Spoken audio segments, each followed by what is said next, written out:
Hey guys, it's Ashley, and today we're going to be talking about all of the books that I read in February. Finally, because it's taken me a while to get this video up because I've been sick, but I'm decently okay now, and now I'm gonna film it, and it's gonna go up, and everything's gonna be fine. This is also the month where I tell you that I had plans to read 5 books, and out of those 5 books, I read 2 of them, and in addition, like 8 or 9 other books that had nothing to do with my TBR last month, so that's fun. Let's just get into it. So I did at least try to stick to my TBR at the beginning of this month, and the first book that I read was The Infinity Quartz by Akemi Bowman. This is an arc. This book doesn't actually come out until April 6th of 2021, so I was actually early to read an arc for the first time in a very long time. Usually I wait a while before I read my advanced reader copies for no reason whatsoever, and this time I was like, you know what, this sounds interesting, I'm into it, let's read it. I'd give it like 3.5 stars. It wasn't my favorite book by any means, but I did enjoy parts of it, but there were also parts of it that like bothered me a little bit, so I'll get into that real quick. Essentially, the story is about this girl named Namey who is basically murdered at the beginning of the book, and she wakes up in this afterlife and finds out that it's being run and being taken over by this entity called Ophelia, which is basically like the AI in the real world that, like, you know, kind of like a Siri, which has been like, you know, in everybody's phones and watches and things like that, but like a more like enhanced version of that. So like an all-seeing sort of like AI or whatnot. So Ophelia's taken over the afterlife. She basically wants to eradicate human existence and kill everyone and take everything over. So the premise of the story sounded kind of interesting to me. I was like, ooh, I like this afterlife sort of idea, okay. And I did actually enjoy the like concept of it. The world itself was really interesting in the way that it was created and how the characters sort of interacted with it. The different like rules and things that you could and couldn't do in this world were really interesting, so I did enjoy that. I also liked the like contemplation as to like, you know, what does it mean to be human and how far does one, you know, have to be on that spectrum to be considered human in terms of like Ophelia and the things that she's created in this world. The one thing that I didn't really enjoy, though I think there were actually 2 things that I didn't really enjoy, but the first one, this story had so many of those weird like wise philosophical lines that would come up in just random conversations. I actually took notes because it was so apparent in this story that it was driving me up the wall. Within the first 150 pages, you had all of these and probably more that I missed, but these were the ones that I caught. Death doesn't rid us of our feelings. It just stops us from changing the narrative. So next time, don't think about being anyone other than who you are, because our ability to control our consciousness, that's the most human thing in this world. You think fear makes people want to fight? I think fear takes away their choice. I'm like, okay, I think we get what you're trying to accomplish with this story. Let's just get into more of like, you know, the plot, the character development, like all of that stuff. And instead you just got like a bunch of witty one-liners. Not even witty, but like, you know, wise, philosophical, like quotable lines. Not a huge fan of that, but it didn't bother me as much as I'm making it out to be. It's really just one of those things that you can kind of like gloss over as you're reading, so that wasn't a big deal. But the other thing that I was not a huge fan of was the like romance that sort of popped up in this story. Initially, when you get into the story, you can pretty much tell right off the bat like who is supposed to be the love interest in this story, and I was okay with it. Like, it wasn't anything special or anything like that, but the way that we went from like point A, like hating each other, to point B, like, you know, making out, was just, it was just a little bit of a weird turn for me. Like, it was kind of like too sudden. Sometimes that works. Sometimes I can get behind it, but in this story, for some reason, I just couldn't. So it wasn't like the end of the world, but it just wasn't my favorite thing I've ever read. I'm kind of interested to see where the second story goes, because they did leave a lot of like loose ends and things that I really want to know how they tie up, and characters that I want to know, like, you know, what their true feelings are and stuff like that. But I don't know, it was a good book. I thought I enjoyed it, but not as much as I was hoping that I would. And then I read The Demon King by Cinda Chima, which again was one of the books on my TBR last month, and I did end up getting to it, though it took me forever to get through. This book had such a slow beginning to the story. It was crazy. I felt like I was slugging through the first like 100 pages just trying to get to something where like things started to heat up and things started to make sense. And eventually they did, and I did enjoy it for the most part, but I don't know if I would ever like reread this story because it was just so slow to get into. The story follows this boy named Han. He's a reformed thief. So he used to be this like big shot, you know, thief leader of this gang or whatever, and then he left that life to protect his family, even though he's only like 15 in the story, which, like, okay. And he ends up getting his hands on this amulet that used to belong to the Demon King, and now people really want it, and he's kind of like trying to hide it and things like that.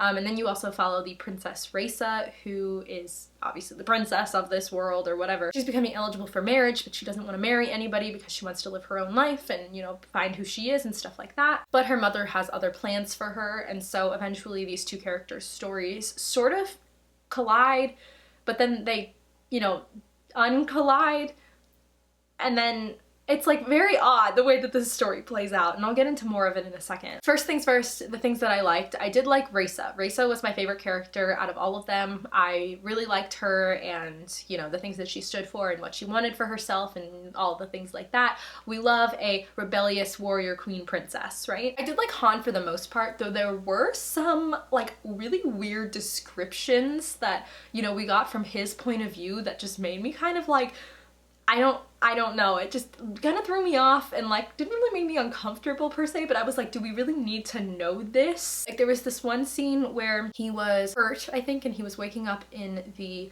like almost church sort of thing. I forget what these things are called in this world, but it was like the sanctuary church thing or whatnot.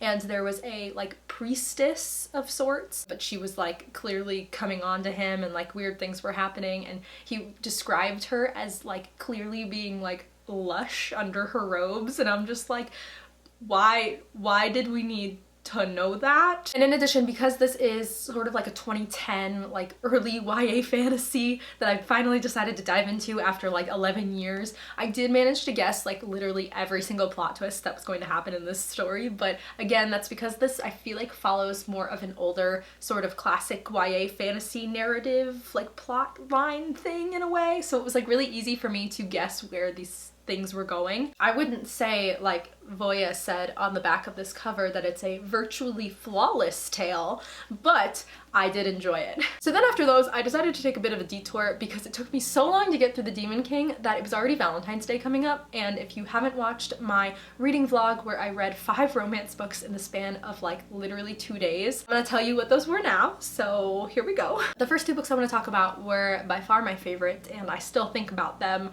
to this day after having read them, and that was volumes 1 and 2 of Heartstopper by Alice Oseman. These graphic novels are so freaking adorable. They are about these 2 boys in high school who become friends, and then they become closer, and then they start dating, and it's the cutest thing ever. And I want to get my hands on volume 3, but I'm so confused because every website that I go to says that volume 3 is a pre-order for May, but then I know that other people have read volume 3 and I've seen it online in different places, so I'm like, is it out yet? Is it not out yet? I'm so confused. That being said, volumes 1 and 2 are absolutely adorable, and I already want to reread them, and they are everything to me. I love them so much. If you want stories that you can get through in literally 30 to 45 minutes and they just make you feel so happy inside, read these books. They're so cute. And then in my midst to read as many romance books as I could, I read A Cuban Girl's Guide to Tea and Tomorrow by Laura Taylor Namey. This story is about a girl named Lila who is Cuban American. She lives in Miami, and her abuela dies, her grandmother,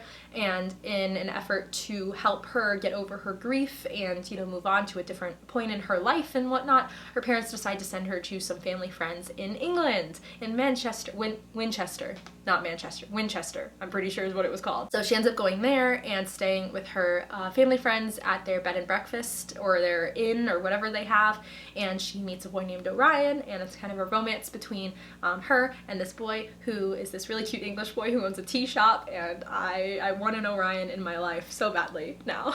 It is such a cute romance story. I absolutely loved it. I loved Lila and her like bigger, larger than life personality. I loved how much passion she had for her Cuban background and her baking. I loved her as a character, and I loved Orion and his backstory and who he was, and I love everything about this story. It was so cute, and I just want more cute YA rom-coms. Like, I want more. And then I also read Sirius Moonlight by Jen Mennit because I've heard a lot about Jen Bennett's books, and I've heard that they're cute, and I wanted to read one. And this one follows a girl who loves crime and mystery novels and like detective stuff and true crime, and a boy who is really into street magic and like magician stuff, and so I was like, oh, those sound like two cool people, so I decided to read it, and it was really cute. So I really liked Birdie and Daniel. Those were the main characters' names. I liked them as characters, and also their relationship was really cute. And when the story starts, they basically have had this like really awkward first interaction, and then a month later the book sort of starts,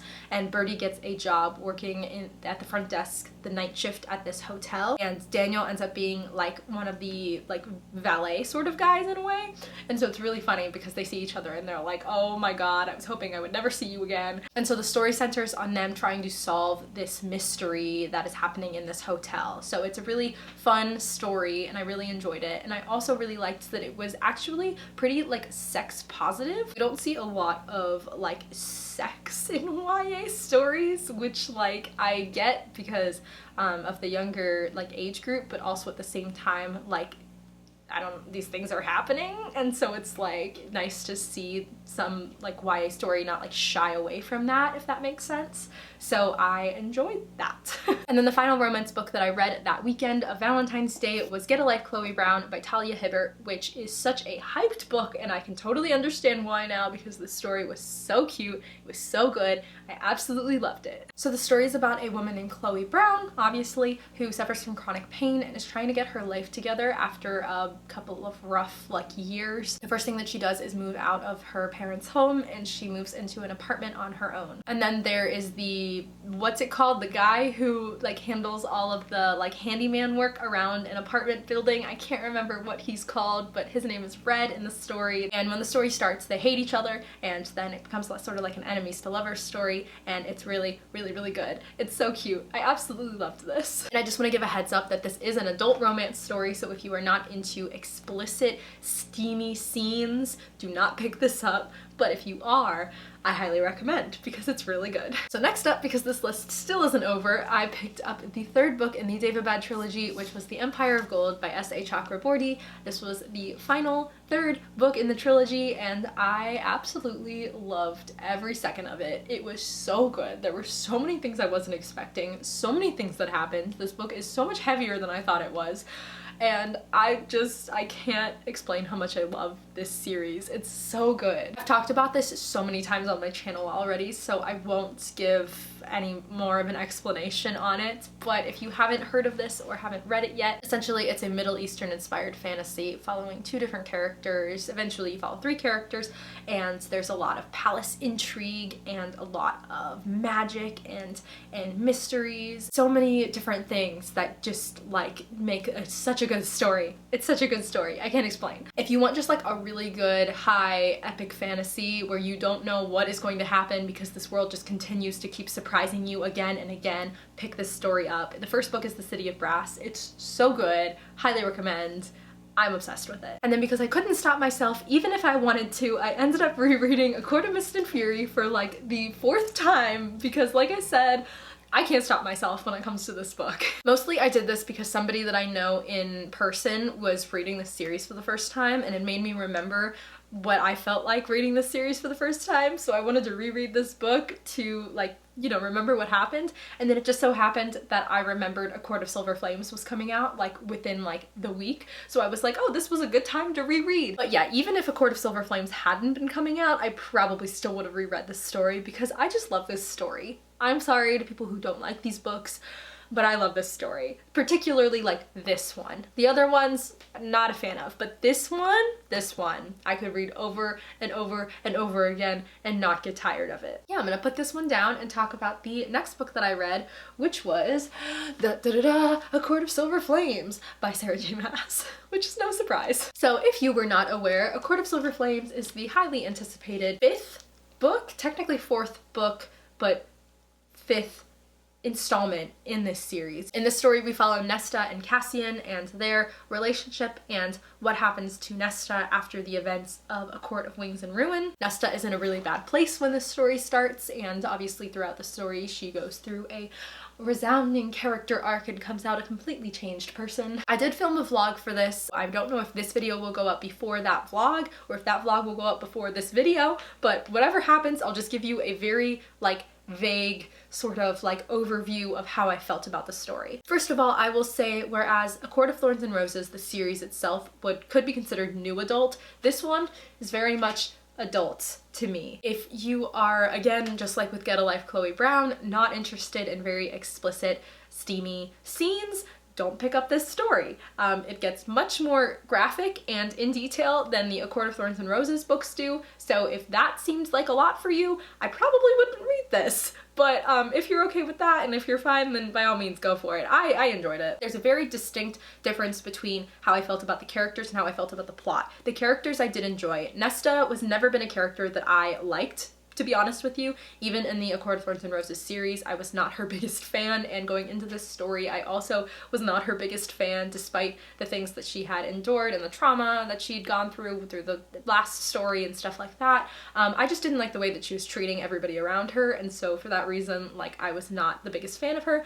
But going back to the story and really, like, you know, reading how she, you know, is developing as a character and stuff like that, I did end up enjoying her journey, if that makes sense. I really love the friendship that happens between Nesta and two other characters that you meet in this story. I was not expecting that, and I really enjoyed that. And I liked that it added some sort of like camaraderie with like female friends that, you know, we didn't really get to see in a lot of these stories because so much of them is focused on like the romance, right? Now, plot-wise, I was not the biggest fan because I definitely felt like the plot took a back seat to the romance, which I'm totally fine with because that's what I was going into this book for. I was obviously going in for Nesta and Cassian. So like when it came to the actual, like, you know, conflict in the story that was not involving, you know, the characters, like the outside plot, you know, what was happening with the human queens and things like that, I was not the biggest fan of, but I also didn't really mind much because, like I said, I was more interested in the romance. All in all, I felt like this story was a bit of a recycle from A Court of Mist and Fury,